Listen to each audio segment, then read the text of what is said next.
Dionysus could not find his loyal drinking partner. Silenus was his name. He was also the god's master and filled the father role during his upbringing. Silenus was regarded as a sapient individual, but he gave his best lessons when drunk, when he also acquired the power to make prophecies.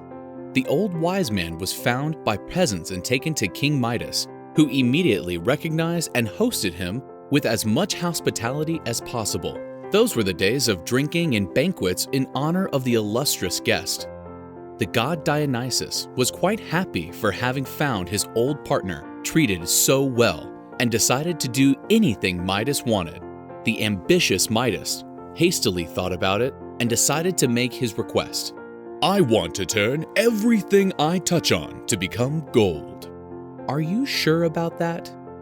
"Well, of course, I'd be the wealthiest man ever."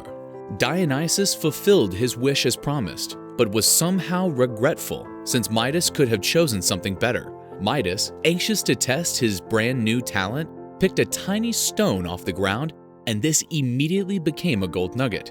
Exhilarated, Midas touched several things, and all of those started to shine the gold hue of the noble metal. Suddenly, Midas felt hungry and decided to eat an apple. Touching it, it quickly became a replica of the golden pummels of the gardens of Hesperides. A smart man, Midas tried a new approach. He picked a fork, which was promptly turned into gold, and with it stuck a piece of bread. The king put the fork in his mouth and, when he tried to bite it, he felt his teeth cracking as the bread turned to gold. He tried to take a glass of wine, but the wine became liquid gold. The king realized that what he had initially considered a gift had become a curse. Midas felt that his end was unavoidable, since he would die quickly without being able to eat or drink, and he crumbled into tears over his dining table.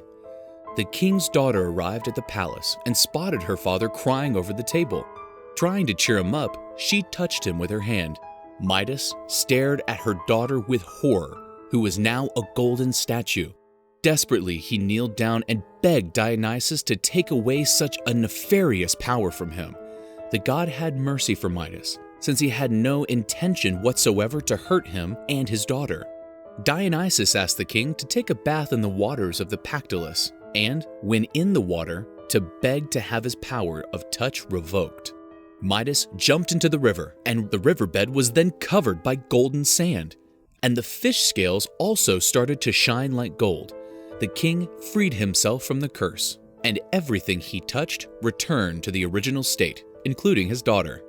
After this trauma, Midas rejected any form of wealth and departed alongside Pan to live in the fields and forests, in a simple and humble way.